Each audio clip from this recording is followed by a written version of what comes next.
We are in beautiful Bruges. This is the first stop of an epic 2-week road trip through the heart of darkness, the heart of Europe, where we're exploring places all around, usually places that I would not typically travel to as a train and public transit traveler. I usually don't go on the road. I don't like driving. But luckily I have a friend with me who loves driving. Hi. Evan is an expert and tour guide, and right now we are in Bruges. And let's not fuss about too much. Let's walk around. Yeah. So right here we're seeing the canal. It's beautiful. We have ducks swimming in the canal. Beautiful apartments right by it. And Evan, you've been to Bruges before, right? I have, yes. Yeah. I have the chance to come into Bruges several times for business and pleasure. It's a lovely little town. You can't fault it. It's full of beautiful architecture, medieval and modern. Great history. It was one of the most important cities in the Hanseatic League. A very wealthy city during the Renaissance. Yeah. And you can see a lot of that wealth even kind of showcased in today's, monuments and what's been left behind. You can see that this was a very, very important center of commerce back in those times. It's great, yeah, because it's basically the New York of that era, which would be like 1700s or so. Yeah. Yeah. And it's definitely, you see a lot of these, like similar to Amsterdam, a lot of these buildings with large windows, because some of them doubled as commerce and the storehouses as well. Yeah, absolutely. They have the characteristic kind of window up there in the attic that sometimes they would kind of put a crane on and kind of load, Yeah. the cargo from street level or canal level to their houses. Yeah, beautiful, very impressive churches also. That too, yeah. We're going to approach a little bit later the huge steeple, the belfry. Hello, John, says the SS stronghold during World War II. Indeed, was it? I don't know too much about the history, so anyone let us know in the comments. There was. I think Bruges was even more important in the First World War because it was a huge submarine base just at the harbor in Bruges, where there's not much remaining of it now, but it was very important strategically to the Germans in World War I, perhaps more so than in World War II. Right. Yeah. Wow. I love that this evening hour, Sunday, it's quiet. It's really cool. So these live videos for these 2 weeks are sponsored by us. It's Urbanist X Explorabilia Tours. Evan has been handpicked by me. We've curated tours meticulously together of Greece. At least we're starting with Greece. And Evan, give us just quick 2 lines of what people are in store for when they venture with Greece with you. Well, we might be in Bruges, in Flanders, a different kind of color, a slightly different European history, of course, but when it comes to Greece, you can expect, the entirety of the classical kind of history, the marvels of democracy and ancient civilization, temples, ancient monuments, ancient sites, very interesting, great food and drink, beautiful vistas and landscape, warm weather, warm welcoming locals, small villages, blue skies, blue seas, yellow sands. I can't, the list is limitless and endless. And you'll also meet other tour guides that have been featured in my videos as well before, which is exciting. And you'll be seeing some of the most beautiful sites in Greece. So for that, you can go to urbanist.live/tours and book your trip for October. October is going to be one of the first trips that we hold together. Evan will be guiding you around. I've been with Evan through Greece, so you'll be going to places I love dearly and have worked with Evan to give you the proper urbanist experience in real life. But without further ado, a little bit more Bruges. Barris says, my parents will be going to a Greek island cruise next month. Ooh, enjoy that. Excellent. Susie says, "Oh, it's like a buddy movie." Kind of. Indeed. Road trip buddy cop movie. Exactly. We actually have a third. This is a trio, but he's a mysterious third person. Maybe he'll be revealed towards the end.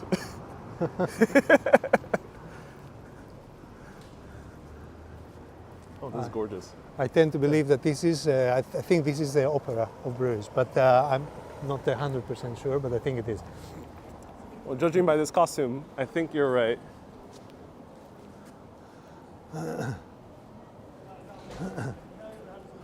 This is how we're going to dress later tonight when we're drinking Belgian beers, right? Yes, Yeah, of okay, course, okay. yes, yeah. One of us will be inside the cage. I don't know, we haven't decided who yet. You can nominate now. Beautiful building. Hey, pro guy. Hello, Mr. Dave Pizza. Hello, Lauren Black. Nice to see you here. Hello, everyone. Welcome, welcome, welcome. Donald says, I keep expecting to hear gunshot fire due to the movie In Bruges. Yeah.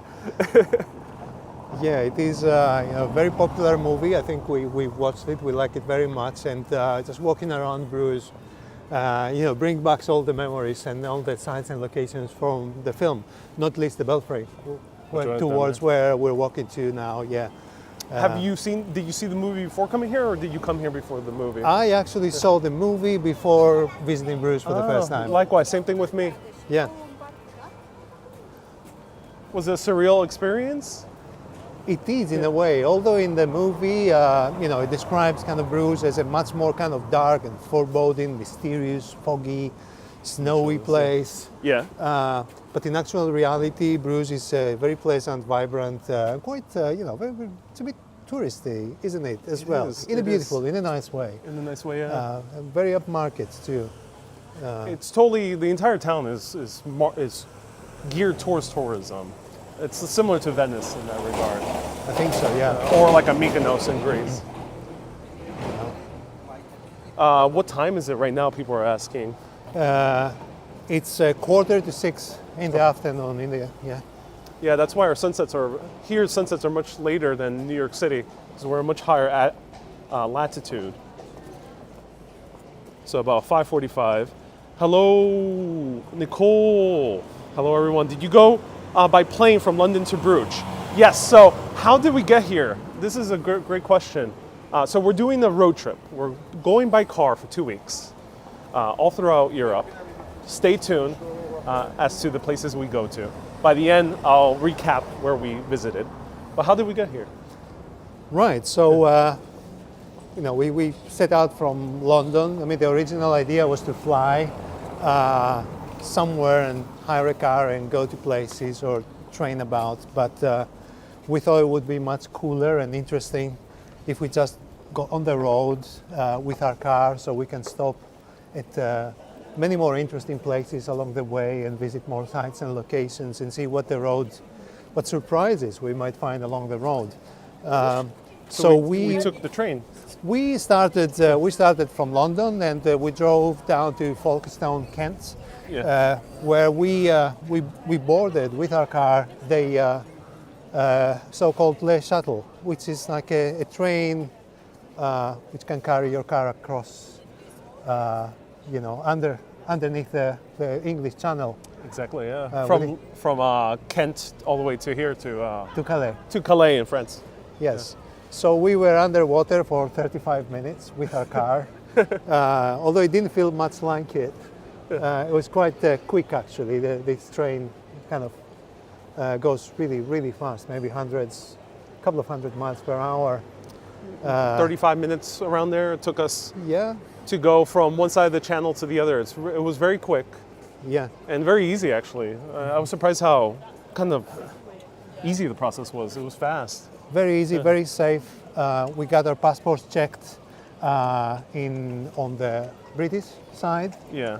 There's French police there, and there is the border expands a little bit on the British side, so we have the French police kind of checking passports there. So as soon as we land in Calais, we're already good to go. There's no other border controls of any sort. Exactly.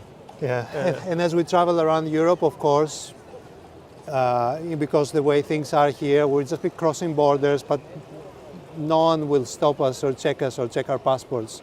Now we are in the Eurozone, in the Schengen zone, and we won't have to show our passports anymore. That's the ease of travel throughout Europe. It's very, truly. very easy, yes. There is no... How much did the Eurotunnel cost for the car? The Eurotunnel costs about, for the three of us plus the car, a normal kind of medium SUV, cost about £140 per way. Okay. Yeah, so that's per way. what is it, $180 or something like that? Around there, yeah, give or take. Yeah. Well, it's not too bad. Yeah. Hey, live from 718 says, nice to see you back in Europe. This is such a pleasure to see you joining and experiencing the flavors of history once again. Indeed. I'm so glad you're tuning in. Hello, Tamo says, a plan to do a road trip and not a train trip. Well, we had to take, in order to get from England, which is Ireland, part of Great Britain, over to mainland Europe, we needed to take either a boat or a train. One of those two.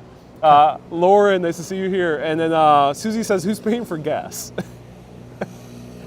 We're just going to chip in a little bit, scrounge. Yeah, of course. Gas and petrol. I mean, petrol prices vary around Europe.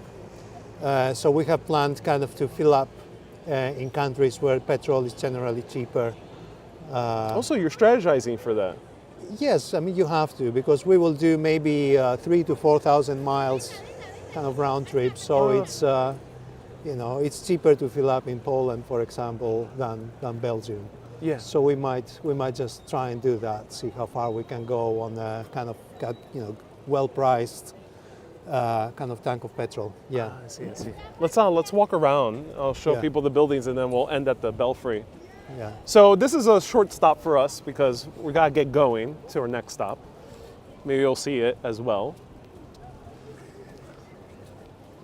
You were telling me that this is a history museum for yes, it for the is. Hanseatic League. Yeah. Hey, Marianne says, so happy to see you again. Safe travels. Looking forward to your live streams. Hey, Marianne, thank you so much for tuning in. Beach Bumps, nice to see you two collaborating again. Yes, for sure. If you want to learn more about Urbanist X Explorabilia Tours, Urbanist Tours, hosted by Explorabilia, you can go to urbanist.live/tours. Hey, Colleen, nice to see you here. Thank you so much for bringing us along for the journey. My pleasure. My pleasure. Oh, here we have the stepped gables, just like in the Netherlands. Lauren Black says, I recognize this square from in Bruges. Thomas says, I've been to Bruges in the summer. Hey, I hope you enjoyed it. I definitely have an affinity for Belgium. I'm not sure if Evan agrees. I'm not sure if you want to share. It is, yes. I mean, it's a lovely, it's a very, one of the strangest countries in Europe, in the sense that you have three very different ethnic communities. You have the French parts, which is Wallonie, and then the Flemish part where we are now, which is Flanders, and you have a German part close to the border with Germany as well, but it's much smaller. But it's very strange because you find out that the communities are not very close to one another. No, they're not too integrated either. They're not integrated at all. There's kind of almost like an invisible border kind of down the middle of Belgium, and you don't really have the communities kind of integrating or kind of cross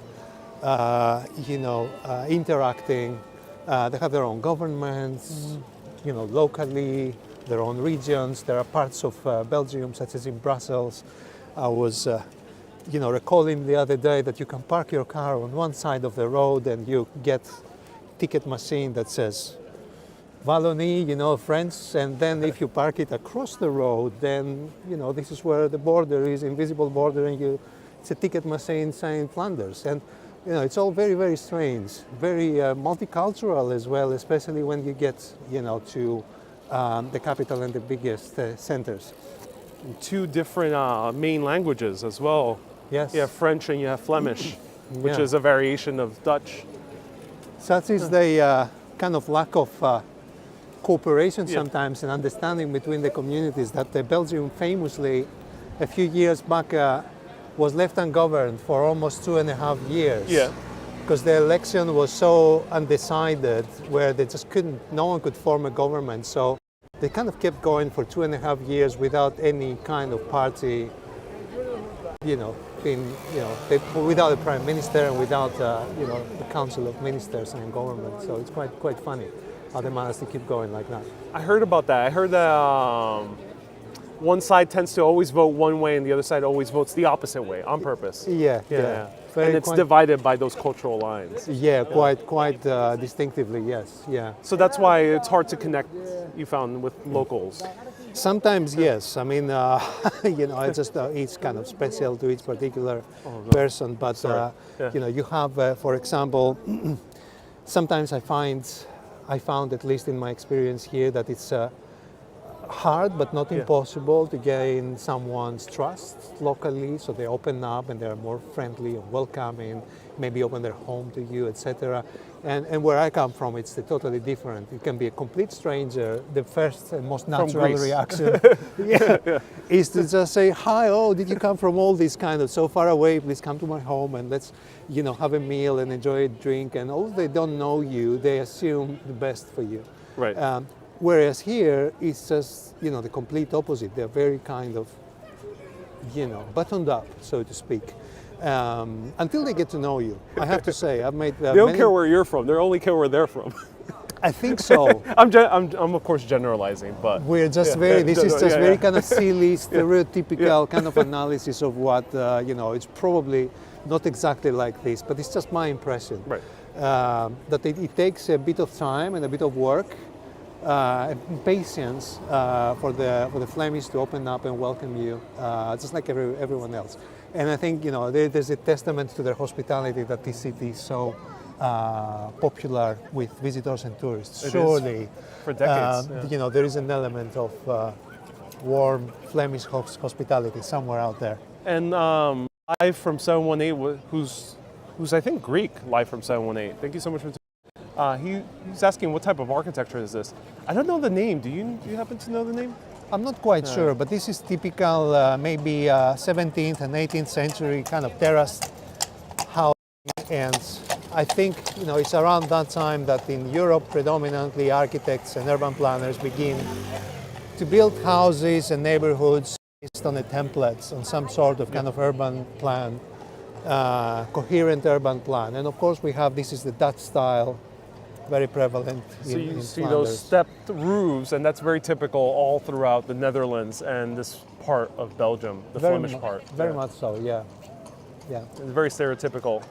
And then you have these grander buildings as well, that are built in later, a little bit later. And you have something like this that I'm not 100% sure how old it is, but it strikes me as older than these other buildings right next to it.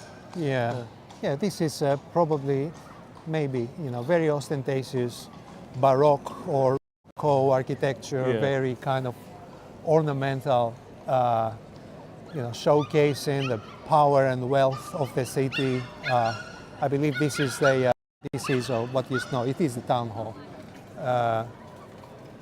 and kind of showcases the financial and political power Flanders and indeed Bruges, the most important city of it, wielded during that time. Let's check this out. Yeah. So we're going to stick around for about 8 more minutes. Feel free to ask us any questions. There might be bad cell phone reception coming in here, so bear with us. Hopefully I can show you at least the courtyard. So I'm gonna speed walk through here. Sure.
Oh.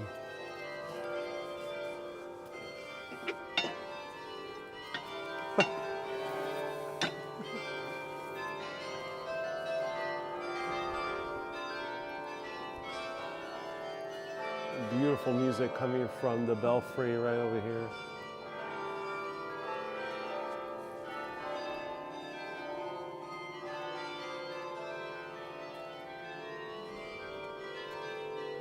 Evan, the people are demanding us to try a waffle. Let's see if there's one in these in these carts outside. With pleasure. We can definitely do that. We will sacrifice our stomachs. We'll do it for you, just for you, okay? Yeah. Because I would not eat a waffle. I would never. No, who, I wouldn't. Who eats waffles? No, wouldn't even cross my mind in Brussels, in Belgium, to eat waffles. But they seem to have quite a few. Seems to be Yeah. waffles seem to be very important here locally. It's one of those shops in every corner. They are, yeah, they're all around. It's the typical fast food. Elizabeth over there, I think they have. Right here? Okay. Yeah, I think Yeah, so. because here they have the frites and the beef stew.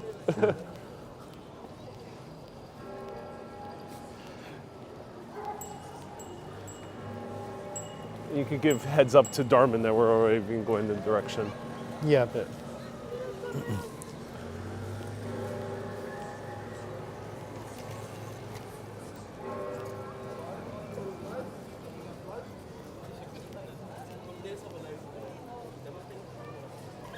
Do they have waffles or Let's see.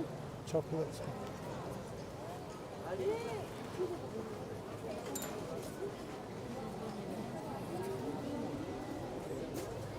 They It's don't. Chocolatier. They have Belgian chocolates. I'm gonna buy some. You man the camera and ask. So you can ask any question to Evan. I'm gonna buy some chocolates. We're gonna try chocolates.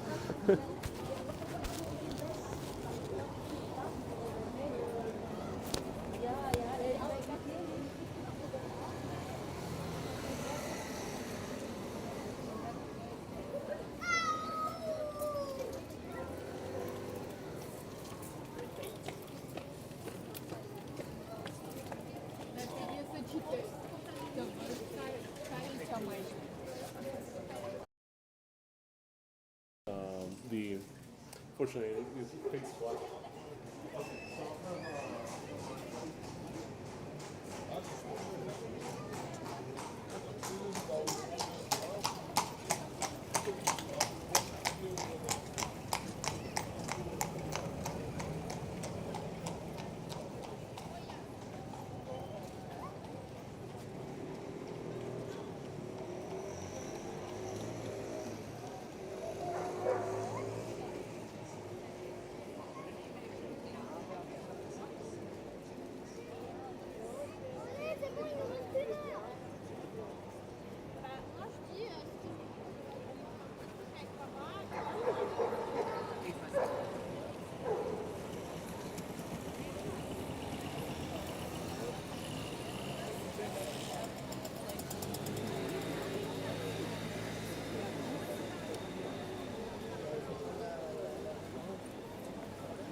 So right here we have some treats. And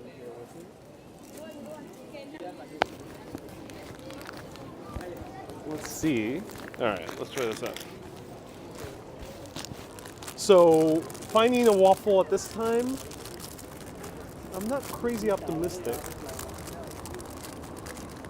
I think those two places are Freaks places. So I'm not too optimistic, but let's try chocolates. This is a classic Belgian chocolates. The Belgians are world-renowned for their chocolates, and I'm super excited to try one of these. I'm gonna grab the matcha one inside here, this green one, and I'll let Evan choose one of these. Well, let me try one first on camera. So here is the matcha chocolate.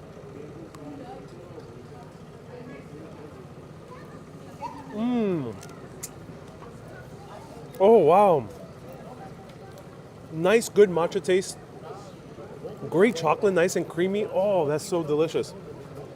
I've been so deeply impressed by Belgian and their chocolates. All right, Evan, go for it. There's one of coffee. One of the square ones is coffee, and one of the other squares is Earl Grey. I'll have. I think What about this long one here? that either coffee or Earl Grey, one of those two. Wow. This is really good. Whatever you say about the Belgians, they know their chocolate, right? Oh man. It tastes fresh, right? Like it's weird. I never knew chocolate can actually taste fresh, but it does. It's fresh. Yeah, they make it. They Like make it every homemade. day fresh. They roll it out, shape it into these wonderful shapes, and it's kind of nice and chocolatey, but it's not hard. It's very soft. It has a very nice and soft and creamy bite into it. It's just wonderful. Which one did you end up biting into? It's a chocolate. It's a coffee one. That's the coffee one, yeah. Yeah, You can it has taste this- coffee? Yeah, it's like dark chocolate and coffee bean. It has this kind of really sharp kind of chocolatey taste. It's wonderful. Oh, nice, nice. Oh, thank you. It's beautiful. All right, I wonder if we can actually find a waffle before we head out. Then let's go. Okay, so we do have to get going because we're on a tight schedule, but we're gonna go in this general direction. If we find a waffle in the next 5 minutes, we'll get one. If we don't, well, hopefully I'll show you one very soon. Wendy says, was it expensive? I spent €6.37.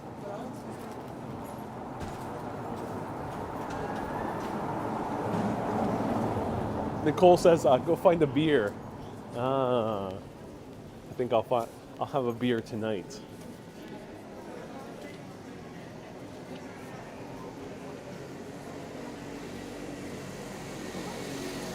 So I got about 7 chocolates, I think. Let's see. I got 6 chocolates, and I was charged €6.37. So about €1.05 for each chocolate. Lauren says, how long am I in Europe? It's a 2-week road trip. 2 weeks.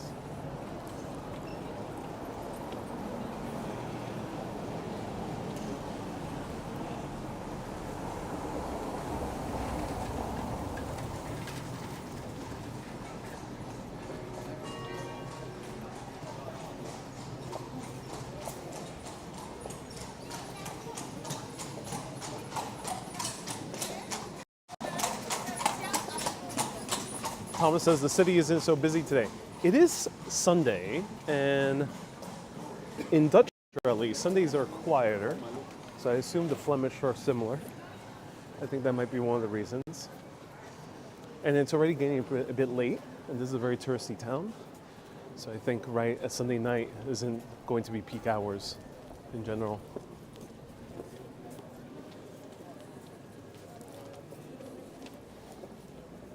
You're all good, or should we wait for Norman? No, I think we'll find him ahead. Yeah, we can go towards where we started. Okay. Nina says, what other flavors? I end up getting a heart one, which I think is stuffed with some raspberry. And here, as Evan was telling me earlier, the most extravagant McDonald's he has seen in Europe. 3 floors, built in this historic building. But it's modern inside, just looks like any normal McDonald's. Which is a bit of a shame. I think McDonald's should have. Well, they have to set up shop somewhere, and this is all the buildings they have here in Bruges. It's all very historic. But I think they should have kept some of the interior aesthetic. Maybe. Maybe. It's unavoidable. If you want to set up shop in the heart of Bruges, it's all protected and it's all medieval or old buildings, so you can't, modernize it even if you wanted to. Exactly, that's right. Yeah. So even McDonald's have to set up shop in the medieval kind of historic building. Yeah.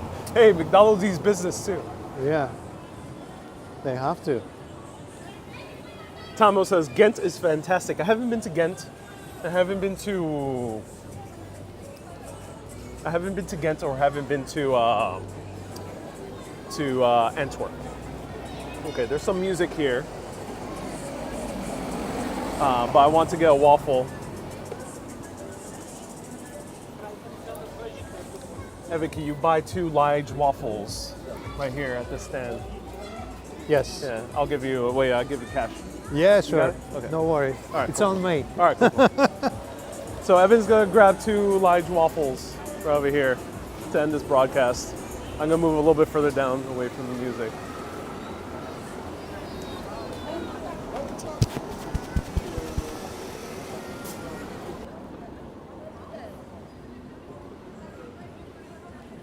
It's not a sin to get a waffle. Indeed, yeah.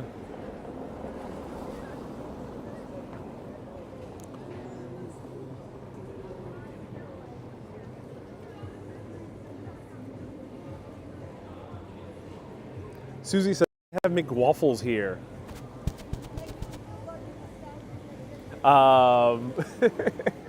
I wouldn't doubt that McDonald's has a waffle. I wouldn't doubt it at all. But no, I don't think so. I don't know for sure. Hey Live says, this is a must. Belgium was never on my list of places to travel, but the square was so lovely looking, so I might. Yes, in my opinion, it is worth it. Just look at this right over here.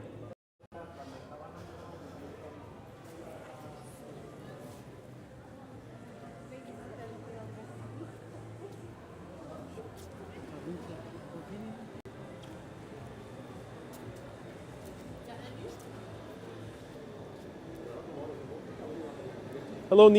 Welcome. Wendy says, "Is there hot dogs?" Hot dogs, you'll find them in Belgium, but Belgium is not really particularly known for selling hot dogs on the street. You'll find more frites, and beef stew is very typical street food here, ironically, which I actually love. Hot dogs is more of a Danish thing or German thing as well. And there's a little fair around here. Have you seen the part of the water? We started at the part of the water. I have a more extensive Bruges tour from 2 years ago, 2022. Check it out as well.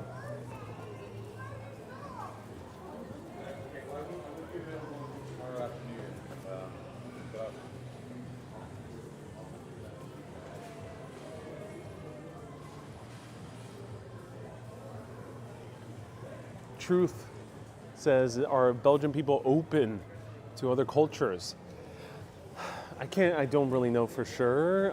Belgium is already pretty multicultural, especially the city of Brussels is very multicultural. So I would say at least Brussels is, but I can't speak for the rest of Belgium. I don't have personal experience, nor really have encountered that type of history yet.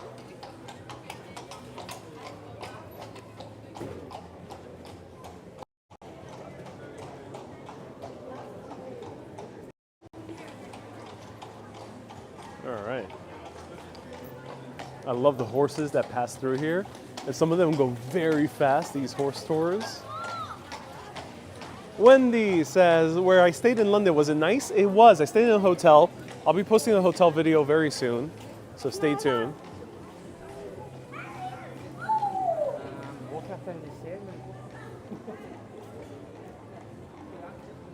Ella says, my first waffle was at the New York World's Fair in 1964.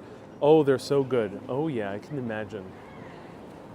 Unfortunately, it seems like it takes a while to make a good waffle. I'm kind of shocked.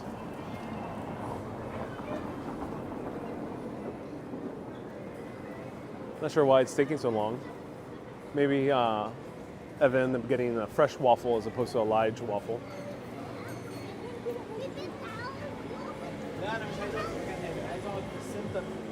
Truth says, I heard negative feedback about people who are black coming here. Yeah, don't have any experiences, so I don't really know. I mean, I can speak for my own self. I've felt very comfortable traveling from most parts of Europe, but of course you know how I look like, you know my background, New Yorker, Puerto Rican heritage. Wendy says he's cooking them up. Nicole says because they're freshly made. Yeah. Well, the Lige waffle is not usually freshly made. The Lige waffle is made with sugar, and it tends to be already pre-made. But I think Evan ended up purchasing the fresh waffles. Desi says Bruges is haunted. Oh no, it's haunted. I'm not surprised if it's haunted. Daniel says, nice, over 300 viewers already. Yeah, I'm glad people are tuning in. This is awesome news. Lots of tourists here. I'm kind of shocked how vibrant it is at night.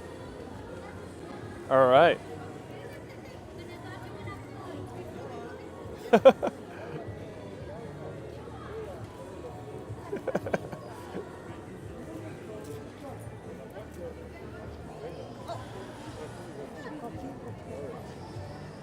All right. There we go. Evan has, wow, a freshly made waffle. Let's go away from the music over here. This is the downside of live streaming, because I gotta stay away from popular music. Otherwise, Taylor Swift's lawyers will do that to me. Exactly what these kids are doing. Oh my, They'll do that to me in my sleep. Really? just by standing next to any place playing Taylor Swift, you get Taylor Swift lawyers on your... Oh, Tay. So let's eat this over here. All right.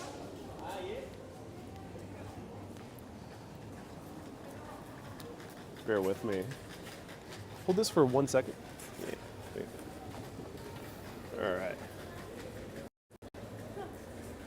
All right, so here we are. Look at this. So a nice waffle. What do you think?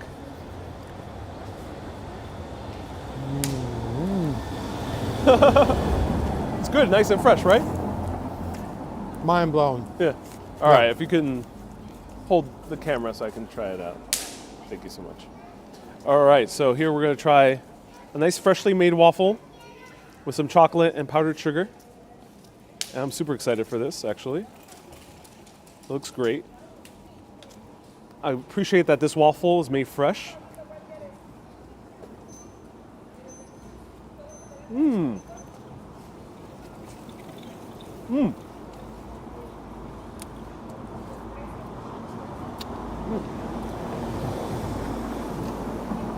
That's a mouthful.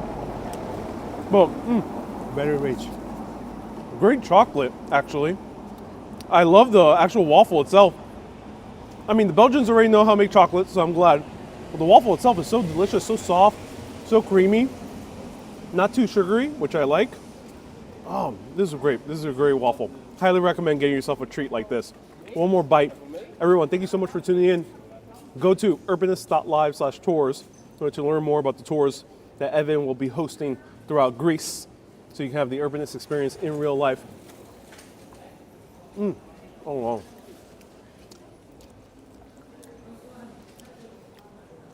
We gotta get on with the road trip, but thank you so much for tuning in.